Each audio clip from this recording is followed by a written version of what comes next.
Hello students, तो अॼु असां पढ़ंदासीं नर्वस सिस्टम जे बारे में। पहिरीं असां कई लेक्चर अॻु में ॾेई छॾिया आहिनि, जंहिंमें सर्कुलेटरी सिस्टम थी वियो, SST जा कुझु टॉपिक्स आहे, रिवोल्यूशन एंड रोटेशन। उन खां बाद में ॿिया बि कुझु टॉपिक्स हुया जंहिंखे असां सॼनि खे वाइंड अप कयो आहे। त उहे जेके तव्हां वीडियोस बनाए ॾिठियूं त उहे लाज़मी सां ॾिसी वठो। अॼु असां स्टार्ट कंदासीं नर्वस सिस्टम खे सिखंदासीं त हूंदो छा आहे, छो ऐं छा ला हूंदो आहे, उनजी इम्पोर्टेंस केतिरी आहे असांजी बॉडी में, ऐं उहो छो असांजे लाइ तमामु अहम आहे। त अॼु की वीडियो स्टार्ट था कयूं।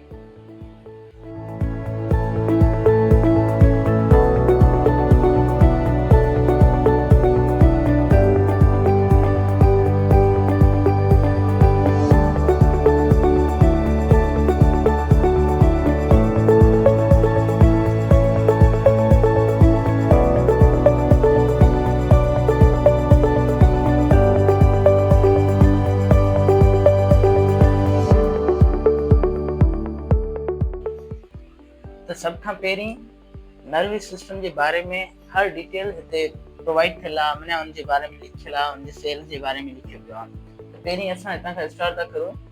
Nervous system, what is nervous system? Nervous system is the control centre of our body. माना इहो असांजी पूरी बॉडी खे कंट्रोल जो जेको ठीको मिलियल आहे उहो सिर्फ़ु नर्वस सिस्टम खे मिलियल आहे। असांजे जेके बि ॿिया जेके सिस्टम्स आहिनि उहे तक़रीबन ते मोस्टली डिपेंड कंदा आहिनि। Functioning of all other systems of our body fully depends on it। जीअं तव्हांखे मूं चई पियो त इहो जेके बि असांजा सिस्टम्स हूंदा आहिनि मोस्टली, जंहिंमें डाइजेस्टिव सिस्टम आहे, रेस्पिरेटरी सिस्टम आहे, ऐं ॿिया बि मुख़्तलिफ़ सिस्टम आहिनि, उहे सभु डिपेंड कनि था कंहिं ते, नर्वस सिस्टम ते। छो जो नर्वस सिस्टम जो जेको कमु हूंदो आहे उहो ऑर्डर ॾियणु ऐं कंट्रोल करणु पूरी बॉडी खे, ठीकु आहे। उन खां बाद में the basic unit cell of nerve system is called neuron.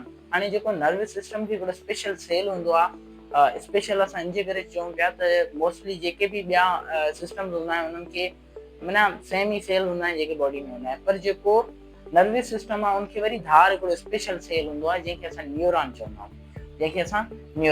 त बेसिकली जेका न्यूरॉन जी शेप हूंदी आहे कुझु हिन टाइप जी हूंदी आहे। माना उनखे हिकिड़ो वॾो पुछ हूंदो आहे, सेल बॉडी हूंदी आहे, न्यूक्लियस बि हुनमें प्रेजेंट हूंदो आहे, एक्सॉन टर्मिनल्स में उनजो छेड़ो बि हूंदो आहे लास्ट में। त हिनखे बि असां सम्झंदासीं। न्यूरॉन बेसिकली न्यूरॉन जेको आहे उनजी शेप कुझु हिन टाइप जी थींदी आहे। हिन में सेल बॉडी खे असां सोमा बि चवंदा आहियूं। जेको बि नर्वस सिस्टम हूंदो आहे उनमें सेल बॉडी खे सोमा बि चयो वेंदो आहे, ठीकु आहे।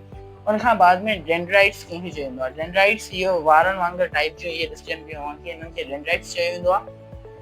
उन खां बाद में axon terminal and myelin sheath.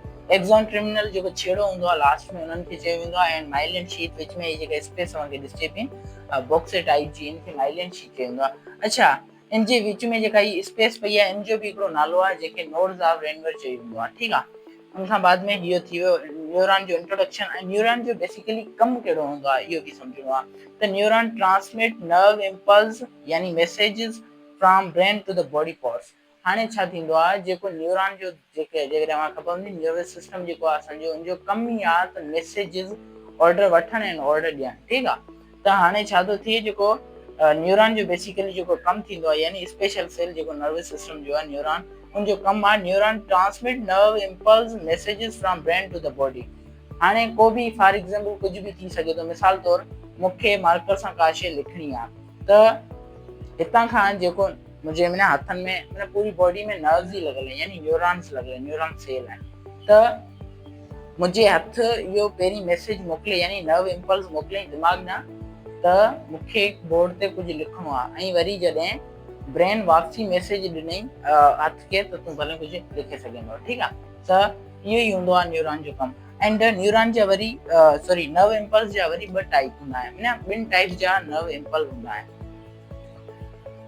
Two types जा नर्व इम्पल्स हूंदा आहिनि। कहिड़ा कहिड़ा? हिकिड़ो इलेक्ट्रिकल आहे, ॿियो केमिकल आहे। इलेक्ट्रिकल में डिफरेंस सम्झंदा आहिनि, केमिकल में इलेक्ट्रिकल उनखे चवंदासीं जेको सिर्फ़ु न्यूरॉन जी बॉडी आहे, इहो न्यूरॉन जी बॉडी आहे, इन में ट्रांसफर थिए, माना सेल बॉडी में अचे, उनखां बाद में माइलिन शीथ में, पोइ एक्सॉन में, पोइ इन तरह सां एक्सॉन टर्मिनल ताईं पहुचे, ठीकु आहे। त इन असां नर्व इम्पल्स यानी इन मैसेज खे कहिड़ो मैसेज चवंदासीं? इलेक्ट्रिकल। एंड हाणे केमिकल नर्व इम्पल्स यानी केमिकल मैसेज असां उनखे चवंदासीं, केमिकल नर्व इम्पल्स उनखे चवंदासीं जेको ॿिनि यानी बिटवीन टू न्यूरॉन्स, ॿिनि न्यूरॉन्स जे विच में जेको मैसेज हूंदो आहे उनखे असां कहिड़ो केमिकल नर्व इम्पल्स चवंदासीं।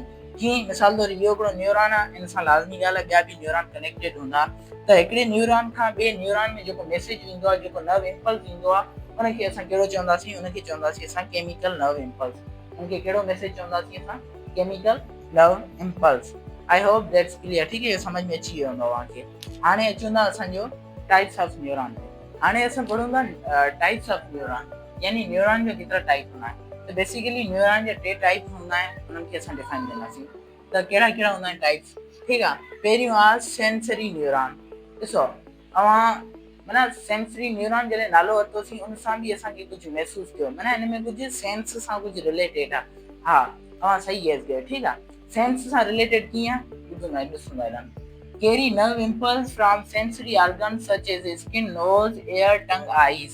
माना सेंसरी न्यूरॉन्स जो कम जेको हूंदो आहे उहो सेंसरी ऑर्गन्स, सेंसरी ऑर्गन में सेंस वारा ऑर्गन्स कहिड़ा आहिनि, सेंस ऑफ साइट जो कहिड़ो आहे, आइज़ आहे। सेंस ऑफ एयर जो कहिड़ो आहे, एयर आहे। साॻी तरह ॿिया बि जेके बि ऑर्गन्स आहिनि, जेके सेंस ऑर्गन आहिनि, उन्हनि मां मैसेज खणणु, उन्हनि मां नर्व इम्पल्स खणणु या उन्हनि खे पहुचाइणु, उहो कंहिंजो कमु आहे। carry nerve impulse from sensory organs such as skin, nose, ear, tongue, eyes। माना इहो कमु आहे सेंसरी न्यूरॉन जो। सेंसरी न्यूरॉन जो ना सेंस मां यादि करे छॾियो।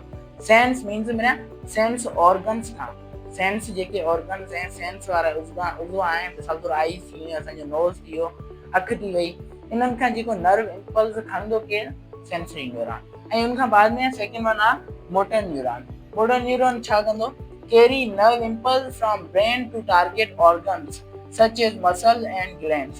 हाणे छा थींदो, असांजे मिसाल तौर कुझु बि थियो जंहिंसां असांजो जेको सेंस ऑर्गन आहे उन मैसेज मोकिलियो कंहिं ब्रेन ना, उहो केरु खणी वियो, सेंसरी न्यूरॉन। हाणे वापसी जेको ब्रेन खां खणी ईंदी उन हिसे ताईं, उहो कंहिंजो कमु आहे, मोटर न्यूरॉन जो। मिसाल सम्झंदा, मिसाल तौर मूंखे बाल भॻाइणो आहे, मिसाल तौर मूंखे मार्कर भॻाइणो आहे, त छा पहिरीं जेको मुंहिंजो हथु हुयो उन में जेके नर्व्स यानी न्यूरॉन लॻल हुया, उन्हनि मां हिकिड़ो मैसेज कहिड़ो, पहिरीं उन्हनि में कहिड़ो मैसेज थियो हूंदो पैदा, उन में पहिरियों थियो इलेक्ट्रिकल थींदे थींदे पोइ वरी केमिकल में थी वियो, हिकिड़े न्यूरॉन सां ॿिए न्यूरॉन में जुड़ियो त केमिकल नर्व इम्पल्स थी वियो, उहो वियो मुंहिंजे ब्रेन ताईं। एंड ब्रेन खे इहो चई त मूंखे मार्कर भॻाइणो आहे,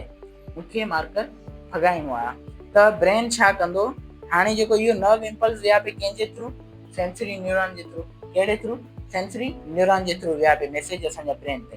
हाणे ब्रेन वरी उनखे रेस्पॉन्ड में चए थो, हा तव्हां बिल्कुलु मार्कर भॻाए सघो था। त हाणे जेको ब्रेन खां मैसेज अचे पियो मुंहिंजी मसल्स में, मुंहिंजी ऑर्गन्स में, माना हैंड में मैसेज आयो नर्व इम्पल्स जे थ्रू, नर्व्स जे थ्रू, उहो कंहिंजे थ्रू आयो, उहो मोटर न्यूरॉन जे थ्रू। माना मोटर न्यूरॉन जो मिसाल तौर ईअं सम्झो, मिसाल तौर 2 गाॾियूं आहिनि, हिकिड़ी गाॾी हैदराबाद वञे थी, जेका हितां खां हैदराबाद गाॾी वञे थी उनखे असां सेंसरी न्यूरॉन जो सम्झूं था। एंड जेका हैदराबाद खां हिते वापसी अचे थी उनखे असां चवंदासीं मोटर।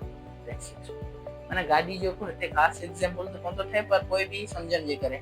नेक्स्ट आहे असांजो रिले यानी मिक्स्ड न्यूरॉन। मिक्स्ड न्यूरॉन में इहे ॿई न्यूरॉन्स प्रेज़ेंट हूंदा, यानी सेंसरी नर्व हूंदियूं एंड मोटर न्यूरॉन्स बि हूंदा। हाणे इन्हनि जो ऑटोमेटिकली कमु थी वेंदो, यानी कुझु मैसेज मोकिलंदा, कुझु खणंदा, ठीकु आहे। उनखां बाद में असां इन जी क्लासिफिकेशन कई आहे, classification of nervous system. I hope everything clear थी वेंदो। हाणे असां क्लासिफिकेशन ऑफ नर्वस सिस्टम जी क्लासिफिकेशन पढ़ंदासीं। नर्वस सिस्टम खे केतिरा फर्दर हिसनि में डिवाइड कयो वियो आहे। त पहिरीं जेको हिसो ठाहियो वियो क्लासिफिकेशन, नर्वस सिस्टम जी क्लासिफिकेशन में, उनखे असां चवंदा आहियूं सेंट्रल नर्वस सिस्टम एंड ॿियो आहे पेरिफेरल नर्वस सिस्टम। हाणे इन्हनि में डिफरेंस कहिड़ो इहो बि सम्झंदा। हाणे जेको सेंट्रल नर्वस सिस्टम यानी CNS हूंदो आहे, उन में छा थींदो, उन में सिर्फ़ु 2 शयूं इंक्लूड हूंदियूं। कहिड़ी, हिकिड़ी ब्रेन, ॿियो स्पाइनल कॉर्ड। हिकिड़ो असांजो ब्रेन, ॿियो असांजी जेका विच में हॾी जेका आहे, पुठियां खां जेका हॾी आहे, जेके स्पाइनल कॉर्ड चवंदा आहियूं असां, उहा। इन में सिर्फ़ु 2 शयूं इंक्लूड हूंदियूं, कहिड़ियूं, CNS में, सेंट्रल नर्वस सिस्टम में सिर्फ़ु 2 शयूं इंक्लूड हूंदियूं, कहिड़ियूं, हिकिड़ो असांजो ब्रेन यानी दिमाग़, ॿियो असांजो स्पाइनल कॉर्ड जेका विच ते हूंदी आहे, पुठी वारी विच ते हूंदी आहे, ठीकु आहे। इहे 2 इंक्लूड हूंदियूं कंहिंमें, सेंट्रल नर्वस सिस्टम में। हाणे अचूं था पेरिफेरल नर्वस सिस्टम में कहिड़ी शइ इंक्लूड हूंदी। पेरिफेरल नर्वस सिस्टम में सिर्फ़ु असांजो नर्व्स हूंदियूं इंक्लूड। हाणे ॾिसो, असांजो ब्रेन आहे, हितां खां मैसेज वेंदो कंहिंमें स्पाइनल कॉर्ड में, पोइ स्पाइनल कॉर्ड में मुख़्तलिफ़ नर्व्स लॻी वेंदियूं, मुख़्तलिफ़ नर्व्स लॻंदियूं, पूरी असांजी बॉडी में फैलाइल हूंदी, वायरिंग थियल हूंदी। हाणे नर्व्स जेके हूंदियूं आहिनि उहे कहिड़े हिसे में हूंदियूं, उहे हूंदियूं पेरीफेरल नर्वस सिस्टम में, एंड जेको CNS में सिर्फ़ु असांजो ब्रेन ईंदो, एंड असांजी स्पाइनल कॉर्ड हूंदी। अच्छा, इहो बि थोरो न सेंस में यूज़ करो। सेंट्रल में न विच वारो जेको हिसो आहे, विच वारो हिसो कहिड़ो आहे, असांजो ब्रेन अची वियो ऐं विच में छा आहे, असांजी स्पाइनल कॉर्ड आहे। त इहे ॿई अची विया सेंट्रल नर्वस सिस्टम में, एंड उनखां बाद में पेरीफेरल नर्वस सिस्टम में असांजो नर्व्स अची विया। हाणे ॾिसूं था पेरीफेरल नर्वस सिस्टम खे फर्दर वरी किथे डिवाइड कयो वियो आहे, त उनखे वरी ॿिनि हिसनि में डिवाइड कयो वियो आहे। हिकिड़ो आहे ऑटोनॉमिक ऐं ॿियो आहे सोमेटिक। ऑटोनॉमिक एंड सोमेटिक, ऐं इन्हनि में फंक्शन्स कहिड़ा थींदा आहिनि। ऑटोनॉमिक जेको हूंदो ऑटो में ऑटोमेटिक, ठीकु आहे, ऐं हिन में जेको कमु थींदो उहो कहिड़ो थींदो आहे, एक्शन्स कहिड़ा थींदा आहिनि, इनवॉलेंट्री। मिसाल तौरु डाइजेशन आहे, डाइजेशन हिकिड़ो अहिड़ो प्रोसेस आहे जेको ऑटोमेटिक थींदो आहे, हुनमें असांखे कंहिं बि क़िस्म जी मदद कोन कराइणी पवंदी आहे, माना असांखे कंहिं बि क़िस्म जो हुनखे ऑर्डर कोन ॾियणो पवंदो त हीअ हींअर करिणो आहे या कोन्हे करिणो, ठीकु आहे। साॻी तरह हार्ट बीट आहे, असांजी हार्ट बीट बि ऑटोमेटिक थींदी आहे, न असांजो हुन ते कंट्रोल हूंदो आहे, न ई हुनखे असां कंट्रोल करे सघंदासीं।